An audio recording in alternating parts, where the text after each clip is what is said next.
They called him charming. Neighbors trusted him to babysit their kids. His girlfriend adored him. He was a gifted painter, a talented athlete, and by all appearances, a perfectly ordinary man living a quiet life in a suburb of Dallas, Texas. But underneath that calm surface lived something no one could have imagined. Charles Frederick Albright, known to the world as the Eyeball Killer, was responsible for a series of deeply disturbing crimes in the early 1990s that shocked the entire nation. What made his case unlike anything investigators had ever seen before was not just the nature of the crimes, but the chilling precision with which they were carried out. Today we are going to walk through his entire life, from his very first breath to his final one, leaving no stone unturned. This is the complete story of Charles Albright. Before we dive in, I want to take a moment to share something personal with you. My name is Laura. I am a final-year university student currently studying in Russia, and right now I am facing one of the hardest moments of my life. I need to raise $50,000 to complete my degree, or I will be expelled just months before I finish everything I have worked so hard for. I am not asking for much from each of you. Even the smallest contribution would genuinely change my life. Every little bit goes a long way, and I would be so grateful from the bottom of my heart. If you are able to help, please check the comment section below for the link to my fundraising page. Thank you so much for even reading this. It truly means the world to me. Now let us get into today's story. Charles Frederick Albright was born on August 10, 1933, in Amarillo, Texas. From the very beginning, his life was shaped by circumstances beyond his control. Almost immediately after his birth, his biological mother made the decision to give him up. She placed him in an orphanage, and within just 3 months, a couple named Dell and Fred Albright came forward and adopted the baby boy. The Albrights were not wealthy people, but they were determined. Dell, in particular, was a woman of very strong convictions. She was a schoolteacher, organized, disciplined, and highly intelligent. From the moment Charles came into her home, she treated him as her greatest project. He was not just her son, he was her purpose. Fred Albright, the adoptive father, was a quieter, more passive figure in the household. He worked hard but largely stayed out of Dell's way when it came to raising Charles. This would prove significant because Dell's approach to parenting was, to put it kindly, unconventional. The family moved to Oak Cliff, a neighborhood in Dallas, Texas. This would become the place Charles called home for most of his life, and many years later the area connected to his crimes. From the outside, the Albright household looked like a typical mid-century American home. But behind closed doors, things were far more complicated. Dell was extremely overprotective. She smothered Charles with attention while simultaneously enforcing strict, unusual punishments. When he chewed on her tape measure as a young child, she locked him in a dark room.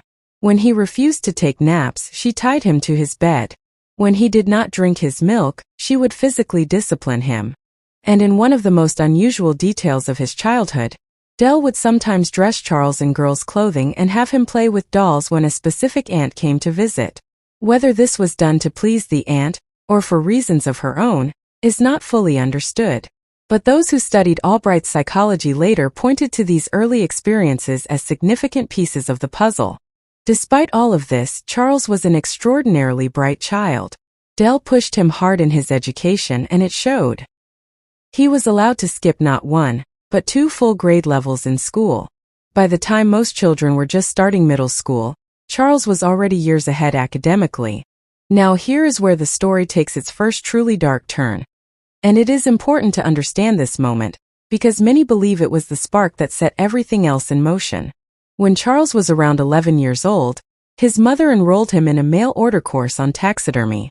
Taxidermy is the practice of preserving the bodies of animals, preparing and mounting them to look lifelike.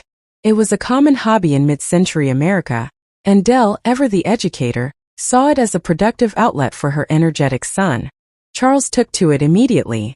He began hunting small animals, squirrels, rabbits, birds, and then working to preserve them at home. Dell encouraged this completely. The two of them would spend evenings together, working side by side on Charles's specimens. But there was a problem. Professional taxidermists use beautiful, handcrafted glass eyes to bring their preserved animals to life. These eyes were expensive, far too expensive for the Albright family's budget. So Dell improvised. She told Charles to use buttons from her sewing kit instead. Buttons, instead of real eyes. Charles accepted the solution, but he never forgot the real thing. He became fascinated, almost obsessed, with those glass taxidermy eyes. He coveted them. He wished he could collect them the way other boys collected marbles. Later, Dell enrolled him in a mail order course where he specifically learned how to carefully remove an eye from its socket without causing damage to the surrounding tissue. This was intended as a technical taxidermy skill. But this knowledge, sitting in the mind of a boy already fixated on eyes, would resurface in a deeply disturbing way decades later. Around this same time, Charles also developed a habit of shooting small animals with a gun his parents allowed him to own. He would then practice preserving what he caught. Looking back, those who studied his case saw the pattern clearly. Charles Albright was becoming deeply comfortable with taking life, and deeply preoccupied with the eyes of living creatures. His friends at the time remembered him fondly. He was charming, fun, and energetic, the kind of kid others wanted to be around. One childhood friend described him as being like a Pied Piper. Everyone always wanted to see what he would do next. That charm would follow him for the rest of his life, and it would protect him in ways that allowed his double life to go undetected for years. As Charles moved into his teenage years, the cracks in his character began to show more clearly. Despite his intelligence and his charisma, he had a persistent problem with honesty and with other people's belongings. By the age of 13, Charles Albright had his first run-in with the law. He was arrested and charged with aggravated assault.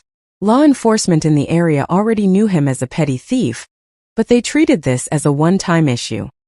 He was sent to a youth detention facility briefly, and the general expectation was that this short punishment would straighten him out. It did not. Charles continued stealing throughout his teenage years. He was known for shoplifting, taking things that did not belong to him, and pushing boundaries whenever he thought he could get away with it. At the same time, however, he was performing extraordinarily well in school. Because he had skipped 2 grade levels, Charles graduated from high school at just 15 years old. He was academically gifted in a way that impressed everyone around him. At 15, he enrolled at North Texas University. His goal was to pursue medicine. He was interested in anatomy, biology, and the human body. The same curiosity that had driven his taxidermy hobby now turned toward the science of living things. But at 17, his criminal behavior caught up with him again. He was arrested for theft and receiving stolen goods, and this time he served actual prison time, several months behind bars. When he was released, he transferred to Arkansas State Teachers College. He enrolled in pre-medical studies focusing on anatomy. He was formally studying how the human body works, how it is constructed.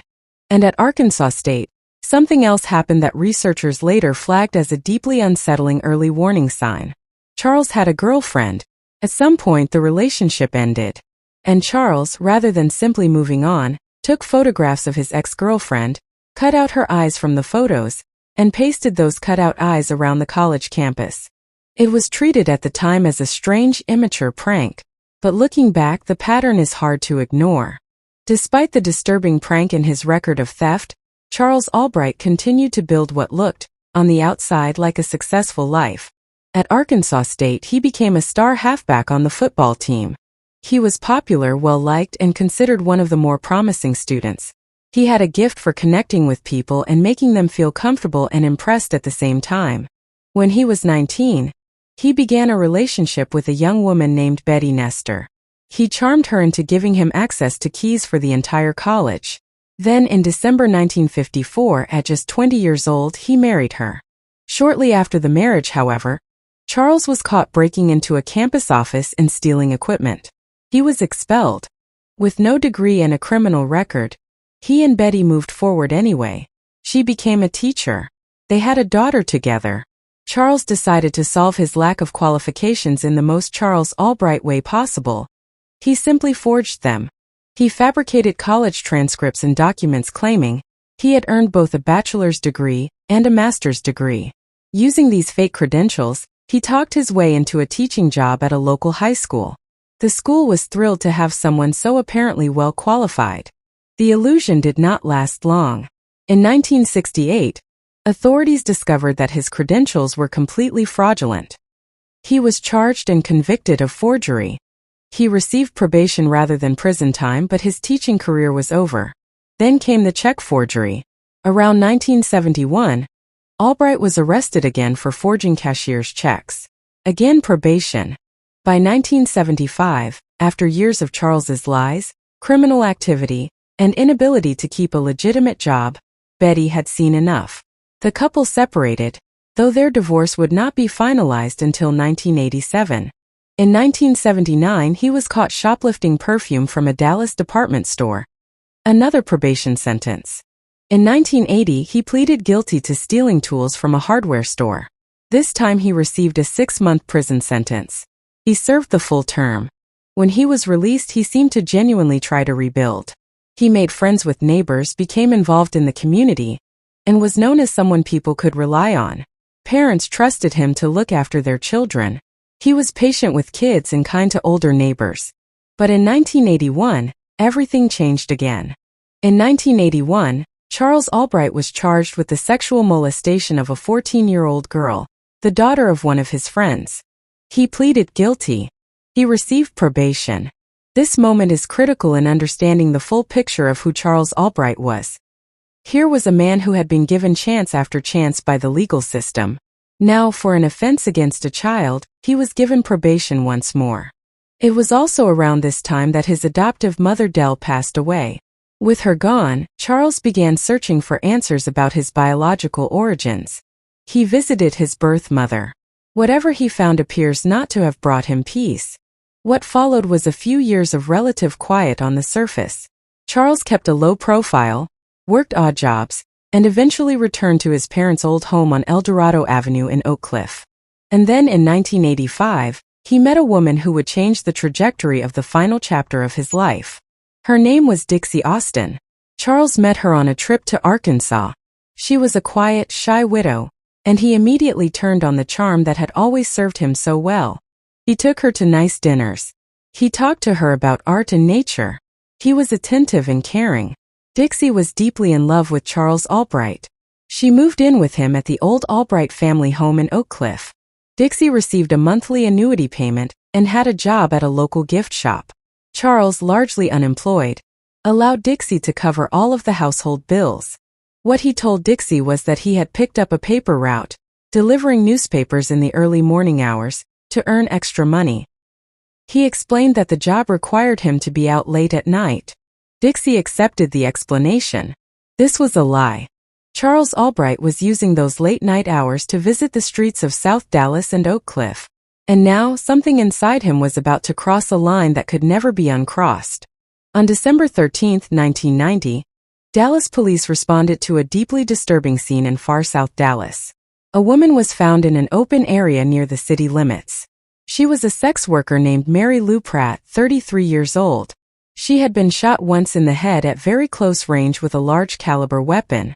And when investigators looked more closely, they discovered something that stopped everyone in their tracks.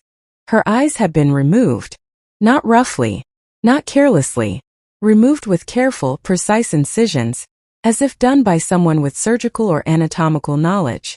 The skill required to do this without damaging the surrounding tissue was not something an ordinary person would possess. Dallas police had never seen anything quite like this. The media began calling the unknown perpetrator the Dallas Ripper. Less than 2 months later, on February 10, 1991, another woman was found. Her name was Susan Peterson. She had been taken in the same manner, left in a similar location, and her eyes had been removed with the same chilling precision. Now the city was on high alert. On March 18, 1991, a third victim was found. Her name was Shirley Williams. Same circumstances. Same precise removal of the eyes. The media upgraded the nickname. They called him the Eyeball Killer. And the name stuck. Dallas investigators were working the case hard, but they had very little physical evidence. The crime scenes were outdoors. The victims were women who lived on the margins of society, meaning witnesses were difficult to find. And the precision of the crime suggested someone careful, methodical, and knowledgeable. Then a break came, not from a lab but from a tip. A woman called the police tip line. She said she knew a man who had spent time with one of the victims and was absolutely obsessed with eyes. He talked about them constantly. He also kept a large collection of X-Acto blades, the precise hobby knives used by artists and craftspeople. At around the same time, a woman named Veronica Rodriguez came forward. She had been attacked by a man in South Dallas, near the area where Mary Lou Pratt had been found. She managed to escape and fled to a nearby house. The man who lived there was named Axton Schindler. When investigators looked into Schindler, they found that he rented his home from a man named Fred Albright, who was deceased. But Fred Albright had a son, Charles Frederick Albright. And Charles, it turned out, actually lived at the family home on El Dorado Avenue. Officers pulled Charles Albright's criminal record. What they found was extensive: thefts, burglaries, forgeries, fraud, and a child molestation charge. His appearance matched descriptions given by witnesses. Detectives showed a photo lineup to Veronica Rodriguez and to another woman named Brenda White, who had also been attacked in the area. Both women identified Charles Albright without hesitation. That was enough for a search warrant. On March 22, 1991, officers arrived at 1035 El Dorado Avenue and arrested Charles Frederick Albright. Dixie Austin was home. When the officers put handcuffs on Charles, she screamed in complete shock. She insisted he had been home every night and had no idea about any of his crimes. She would later serve as a partial alibi witness at his trial. Inside the home, investigators found a Smith & Wesson .44 Magnum revolver, several X-Acto knives, books about criminal behavior, and, according to some accounts, dolls with their eyes removed. Several days after the arrest, the forensic lab reported that hair samples found on the victims appeared to match samples taken from Charles Albright. Charles Albright was formally indicted in April 1991 on charges of capital murder in connection with the death of Shirley Williams. His trial began on December 13, 1991, almost exactly 1 year after the body of Mary Lou Pratt had been discovered. The prosecution presented circumstantial evidence, eyewitness identifications, the items found in his home, and the hair samples. Albright maintained his innocence throughout. He claimed he had no knowledge of the victims and denied any involvement entirely. His defense team challenged the evidence aggressively. They pointed out that the gun found in his home could not be confirmed as the murder weapon. Dixie Austin testified that he had been home on several of the key nights. Then the hair evidence was seriously undermined. DNA testing revealed that the hair found at Shirley Williams' crime scene was not human hair. It was dog hair. Despite these challenges, on December 18, 1991, the jury returned their verdict: guilty. Charles Frederick Albright was convicted of the first-degree murder of Shirley Williams.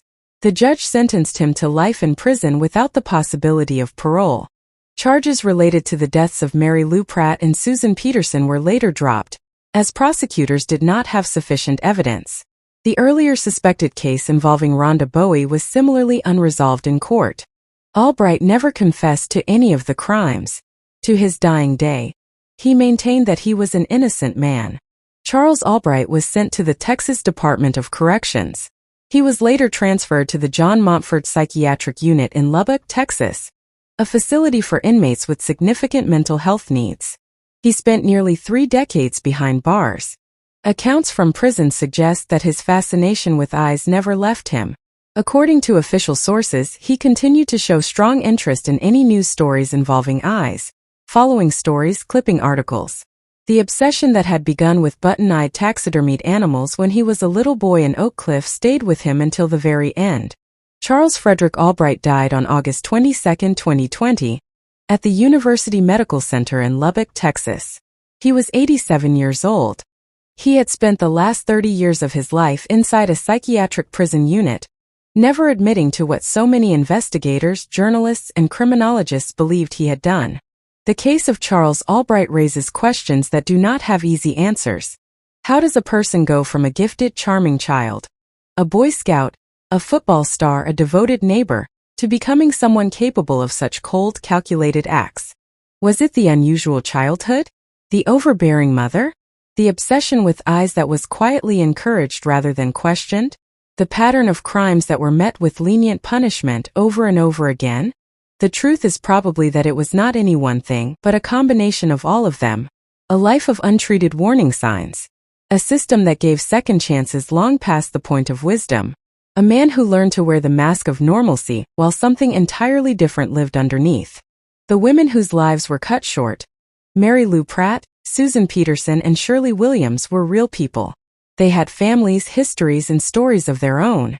Their names deserve to be spoken alongside his. If you found this video informative, please like and subscribe for more in-depth true crime stories. And if you would like to support Laura's University Fund, the link is in the comment section below. Thank you so much for watching.